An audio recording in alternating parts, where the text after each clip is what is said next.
I'm W.F. Strong. Welcome, ladies and gentlemen, to another edition of Brownsville Matters.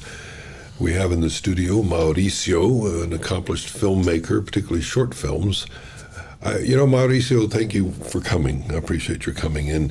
One of the things I noticed from looking at your film, it seemed to me that you paint with film. You have a wonderful aesthetic style, and you're a true artist. Is that what you are seeking to be? Are you looking to create an aesthetic effect with your filmmaking? My background is in visual arts. I went to college at UTV. I got my bachelor's. I was a student of Carlos Gomez, so my background was really... I didn't know. You work with Carlos Gomez. Yeah, I remember him very well. There was a time that I kind of just got stuck in painting. That I wanted to move on from painting. Mm-hmm. So I started doing installation art, performance art, video art. Mm-hmm. So now that I'm doing filmmaking, I think my basis for the kind of films that I do is pretty much founded on visual arts and on painting. So you are right. For example, the films that I've been doing lately, the last one, Tiger, is really full of images, some of them going back to Caravaggio, the chiaroscuro on his paintings. So that is a really big influence on my film making work. Okay, well, let's go back to the very beginning of your early life as an artist. When did you first find expression artistically through drawing, painting, coloring, whatever? When did you first say, I have a gift here? I think it goes back. I used to live in Guadalajara for a long time, in the 80s. My oldest brother, who's passed away at a really young age, he was a really good artist, so I think that was my inspiration. So I started I remember going as back as second grade, doing drawings for class assignments, for contests, and I was already getting praise from teachers and stuff. So what sort of thing would you draw?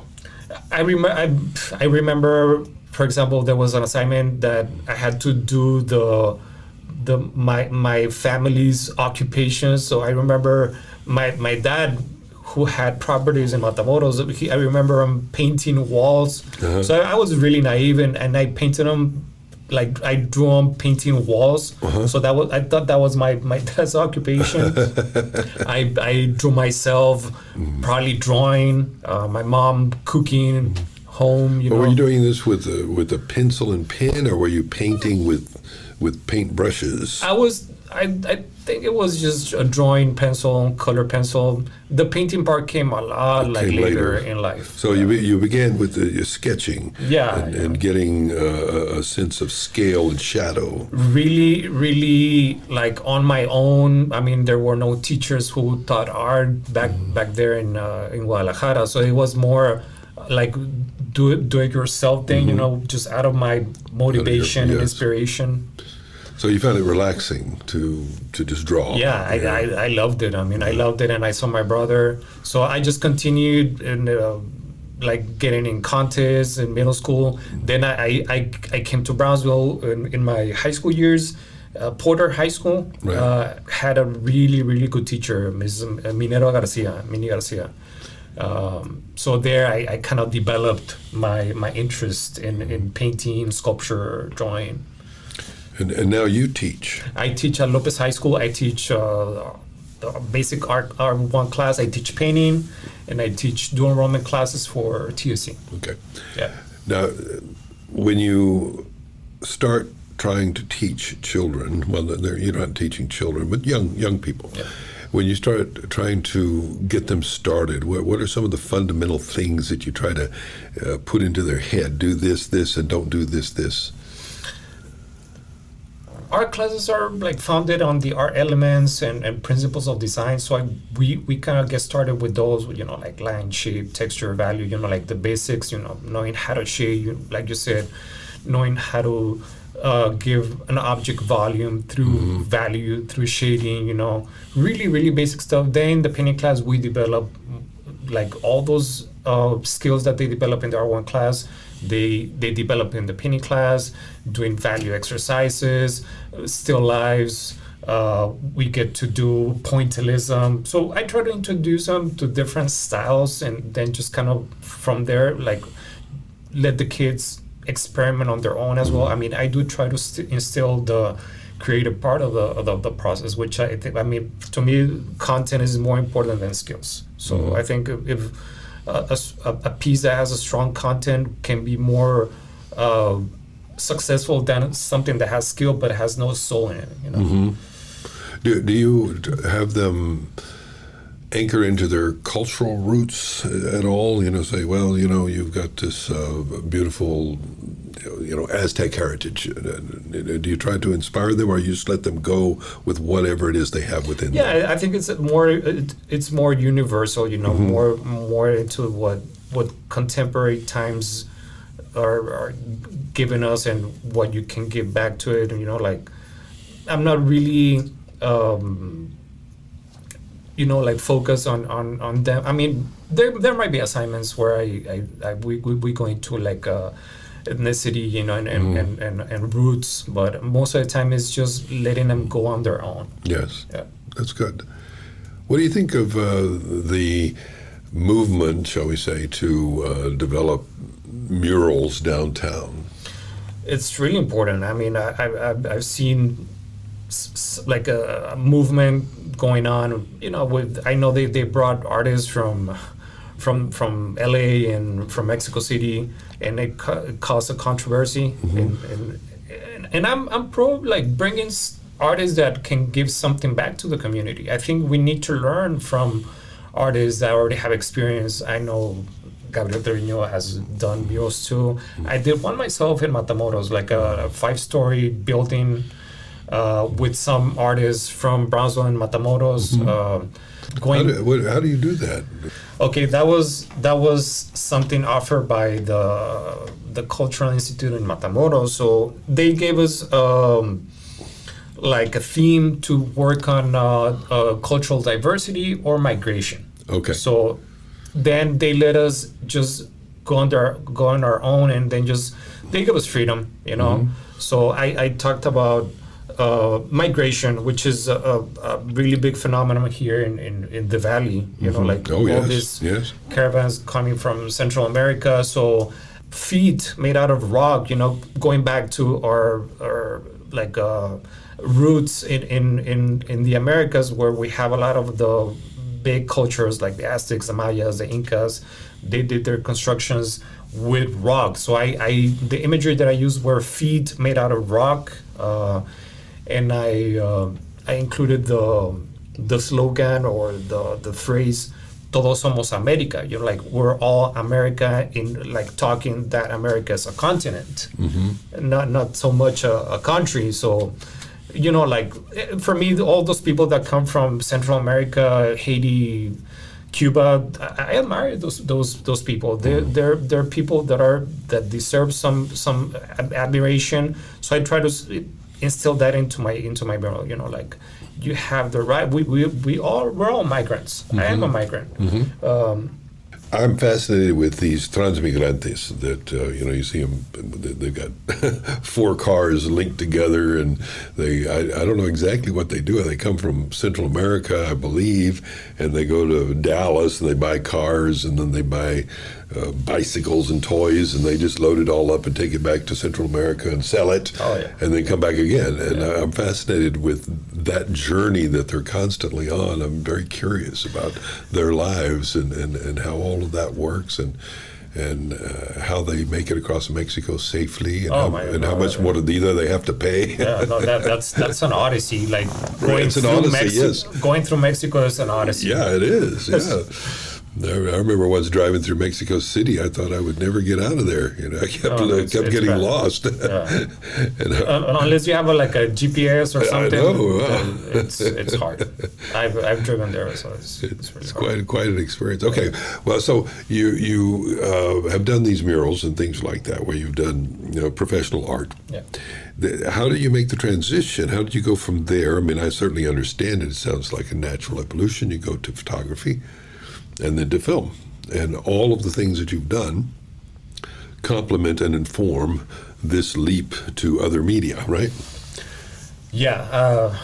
I mean, I think all artists start with drawing as a basis, painting, get your imagery settled, like just kind of putting your ideas into images. So I started with the basics, there was always an urge to move on and to find new ways to express my ideas. I'm a really I can't stay still. I'm always trying to look to do something new. So I started doing more contemporary, working on more contemporary disciplines like installation and video art. I did performance art as well. I started realizing that there were disciplines that I feel more comfortable in. Like they gave me more, they stimulated me more, a lot more than painting and drawing. I love painting, but there were things that I went to Spain to get a master's degree. So the professors that I had over there, they instilled in me like a lot more like questioning and new things, artists that I didn't know. So I kind of became really fond of those artists and just trying to move in a different direction, something that would be more of a challenge.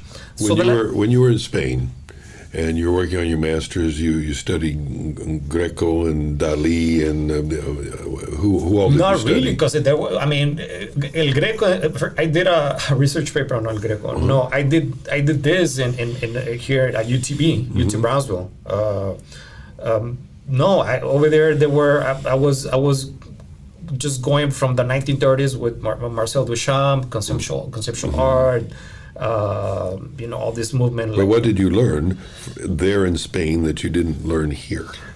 That part of our history, like the more contemporary part, like from like all this avant-garde movements starting in the 1930s with Dada and Surrealism. Surrealism, yes. And from there on. So then did you play with Surrealism yourself? Not really, no. That was, I would probably say that I started going back to Marcel Duchamp and then the 1960s with Dan Flavin here in the United States, all these great American artists in the 1960s, Nam June Paik in video art. So what describes your style? Are you more into realism? Right now with my film production is more ethnographic interest that I've had. I was looking at meteorite, yes. Yeah. And it reminded me of, actually the word reminded me of meteora, where, in Greece, there's this place, a monastery up on top of a mountain called Meteora, a meteor, and it's isolated, beautiful. And so when I was looking at your film, I was thinking of that place, but also thinking of, because where you filmed this is gorgeous. Where did you film it? Meteorito was filmed in Cuetzalan, Puebla, 5 hours away from Mexico City. Beautiful place, really, really nice place. You can still see people wearing their outfits made out of lino, really indigenous, speaking Nahuatl. Right. So I went there in 2006. So the narration to this film is Spanish and Nahuatl? It has a little mix? It's in Nahuatl. It's just all of it in Nahuatl. And who did you get to narrate? This has the voice of God here, and this is beautiful. The voiceover was made by a Mexican actor called Antonio Monroy. He speaks Nahuatl. And the text, how did you find him? It's got to be a little bit rare. You got to have the voice, and then someone who can speak Nahuatl. One of my producers knew him. He had worked with him before. He's a pretty well established actor in Mexico. He comes out in a lot of movies. Yeah, it's wonderful. It's wonderful narration. So he remembers that he spoke Nahuatl. He could read Nahuatl, but I don't think he could speak it just out of nothing. He could read it. Yeah. And he has a really good voice. So. But how did you get the narration written? I wrote it in Spanish, and then I had translated I translated it with the people who came out in the film. I see. They helped me translate it.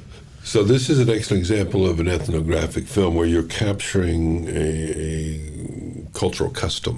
Exactly, right? a tradition, the dance of the Flyers. Yeah. The danza bola. I first saw them years ago when they had the hemisphere in San Antonio. Okay.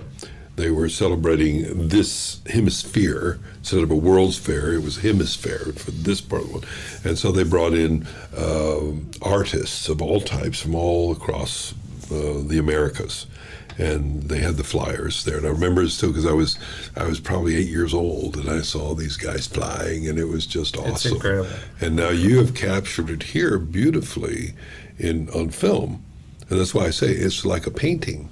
And I can see that your history as a painter is migrating, onto film as a new medium, beautifully expressed, beautifully captured.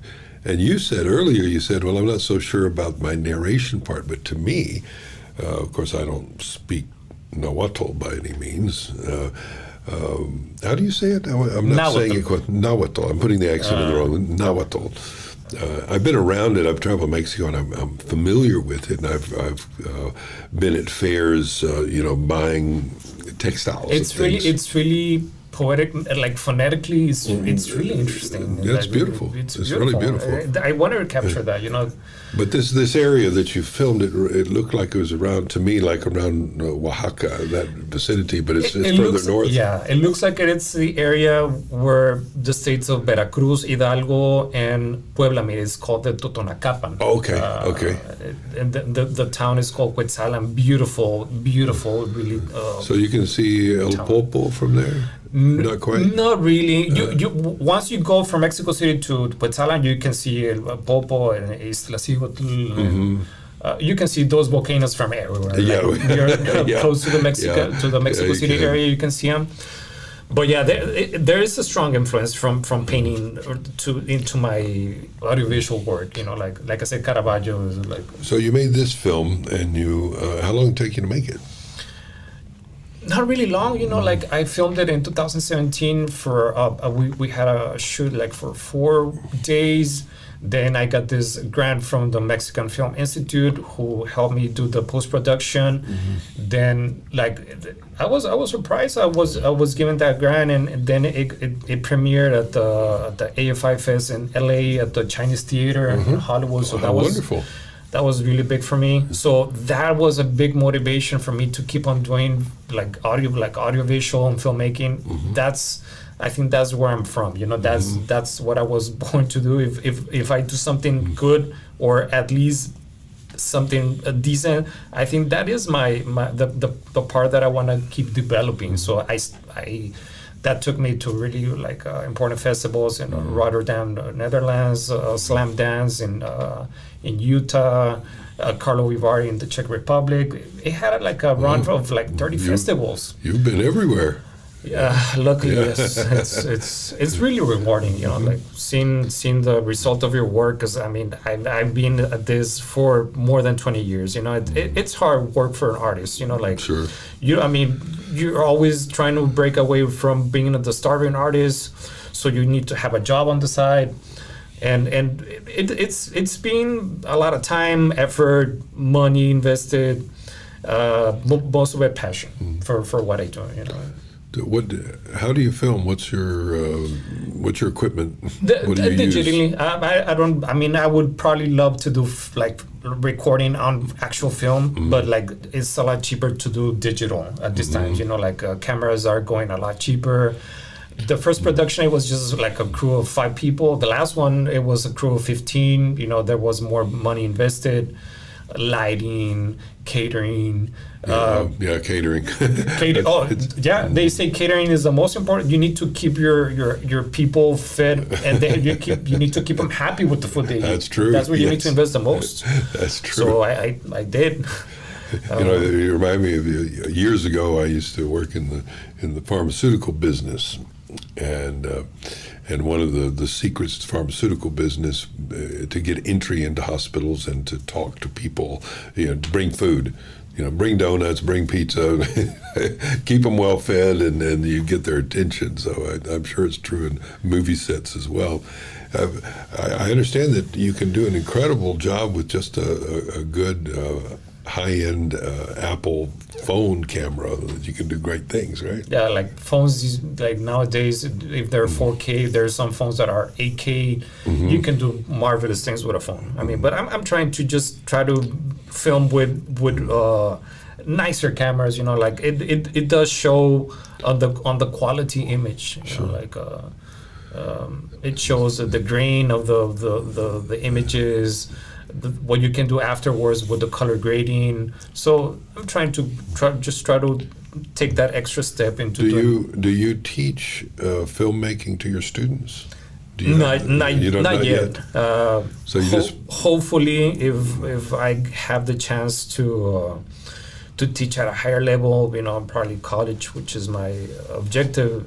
I think because there's audiovisual classes at school taught by other teachers. Right. So I kind of stick to teaching art appreciation, painting. Well, it's a wonderful time for teaching this sort of thing because of the relatively inexpensive technology you have to utilize in teaching and to allow their creative juices to flow. I mean, many of them already carry the filmmaking equipment in their pockets. Oh, yeah. And so you could have them do wonderfully creative work that would keep them excited and inspired because of their tendency toward technology anyway. Yeah, trends nowadays, everything's like digital video that you post on YouTube or Facebook. I mean, everything is gonna go digital. So it's really important to kind of move towards that path and start teaching all those newer technologies, which they're really easy to use, and editing is really easy to learn. And yes, I mean, if you think about it, TikTok, for instance, is just short films. Oh, We're just making short films, 3 minutes. There's a movie in the Cannes Film Festival which was made out of like a TikTok images, and I think it won the best short film or something like that. That's amazing. Well, how about in the culture that we live in here in the Valley? You've been in Spain and Mexico, and we're we have merged many subcultures to this crossing here. We're a land of cultural crossing and mixing. It's interesting. And since you're an ethnographer, what do you see here that you could put on film to capture as an ethnographic film? What subcultures, perhaps? The world of the Cholo or something. Well, you just mentioned it. My next project is gonna be not on the that kind of Chicano or culture. I haven't really dove into that, but I'm gonna be working with cartel kind of theme. I'm gonna be working with teenagers from Monterrey. This subgroup of the cartels called the Halcones, the Falcons, which are the young people that the cartels hired to be at the corners of the streets, looking at the movement of the Mexican army or the opposite cartels. So I'm gonna be working with that kind of theme, really poetically, symbolically, metaphorically. Isn't that dangerous? Are you going to be interviewing these guys? I'm actually in a week. I'm gonna be going to Monterrey to do an audition for young people. I don't want to tell them straight that they're gonna be personifying these characters, because it's a thing that is kind of you have to. It's you really have to be careful. You have to be like careful. Doing sicarios or something. Something like you that. have to be. But I'm gonna like you've seen in my previous shorts. It's gonna be put into a really metaphoric. I'm gonna be using a real falcon. I'm already talking to a guy who can make a falcon do a lot of things, stand in a specific way, in a specific place. So I'm gonna be doing an audition, and I wanna get this kind of lower kind of barrios in Monterrey, those kind of characters from those barrios, like. So that's my way to get into a more contemporary, more of the region that we live in, because this is something we live in Matamoros. Sure. It might be coming to this part of the country, or this side of the river, not as evident as we see it in Matamoros, but there's stuff like that happening here in the RGB. So that's my way to say I need to do something that is more honest, something that I know more of, and something that is like a phenomenon you're doing a kind of what we used to call oral history. You're doing a visual history. You're documenting this subculture that may exist just now. It may not exist 50 years from now. It's like maybe documenting the world of the coyotes. That they've always existed kind of in some form, I assume, but maybe there comes a day when they're not needed, and so you have an historical document. I'm thinking all those subcultures are, like you said, the coyotes, it's going to turn into something else in 30 years, or in the halcones, or the falcons. Excuse me. Okay, back up and say the coyotes. What about the coyotes? Okay. So I think like these subcultures, like the coyotes or the halcones, I mean, there's gonna be a time where they're not gonna exist. I mean, there's gonna be different ways to migrate and not need these people. They're not gonna exist. So you put it in an excellent way. I'm kind of like documenting this phenomenon that is happening, and it's both countries are part of it. The United States is a big part of it. Sure. And this is you're collecting stories in a way that we used to have. Well, we still have them, but they were more important perhaps 40, 50 years ago, 60, 70 years ago. Folklorists who would go out and gather stories, they didn't have the technology that we have, although some went out with tape recorders to record the vaqueros singing along by the campfire, and they would record these songs. A good thing they did, because those songs died. They didn't make it into a more modern world. And so in a way, you're documenting this unique cultural phenomenon that may not exist in the future. So it's historical documentation. That includes the slang language they use. Oh, yes. Yeah. The way they dress, which is really interesting. Their haircuts, and just their duties as halcones or falcons. Like it's like their 5 minutes of glory for these kids who are most of the time they get killed before they're in their 20s. It's really sad, but I feel... And they are essentially lookouts. They're gathering intelligence on the street corner. Exactly. What's going on. Exactly. It's just like the really cheap version of intelligence for the cartels. I've heard about...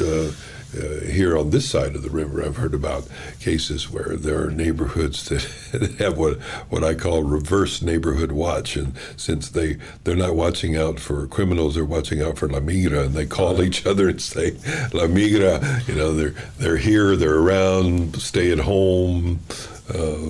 Mucho cuidado, that's the same role that these guys play, like a watch out for the army or the Zetas, or like all this. I read a novel, it wasn't a novel, it's nonfiction, called Sicarios, and what it did is it focused on two guys that were in jail that had been sicarios in Nuevo Laredo, and they lived on the American side because they had American citizenship, which made them very valuable to the narcos because they could go back and forth.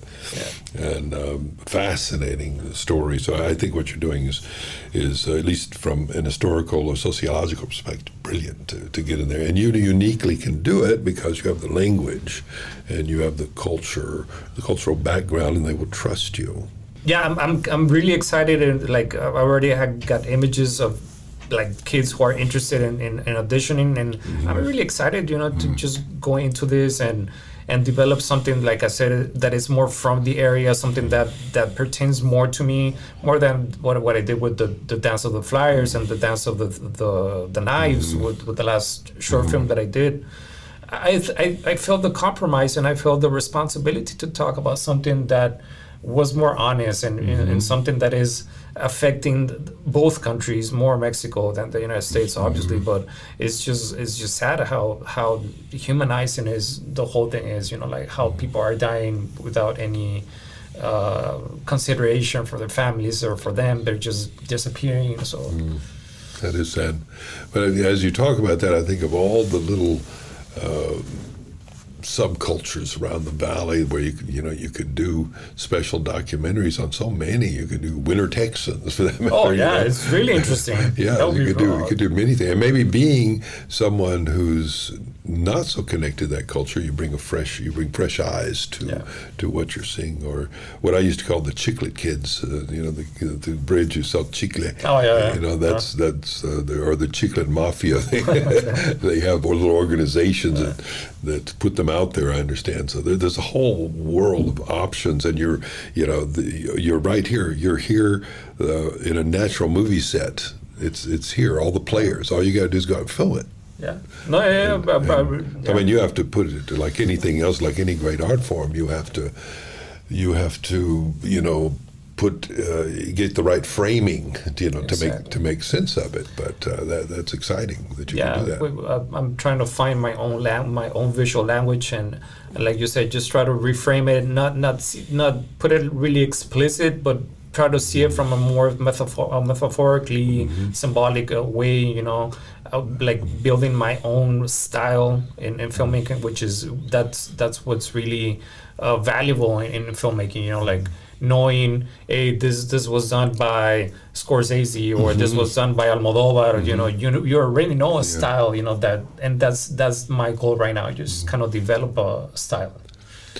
All art is about framing and composition, and you have those skills from the earliest days of sketching, and you bring that. That's why I said when I was watching your film about the Flyers, I thought, well, he's painting with film. Oh yeah. And so I admire very much what you're doing, and it does produce a feeling when you watch it. You say, this is beautiful. El tigre, un animal predador y territorial, fija implacablemente su poderío ante la manada.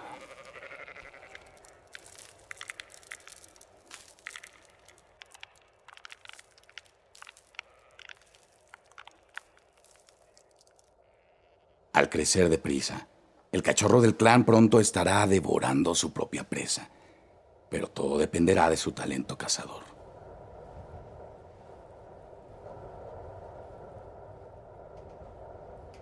La manada, preocupados por su supervivencia, buscan apoderarse de la carroña ocultada por el macho alfa.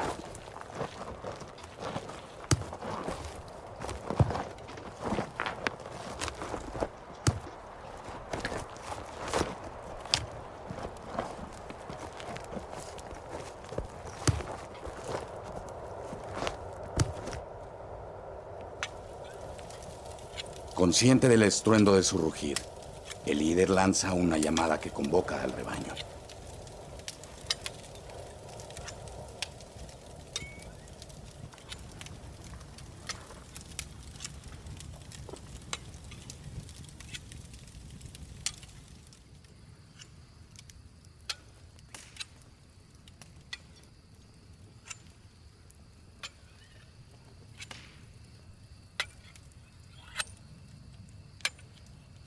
Para el rey félido, perder el dominio es como empezar a morir.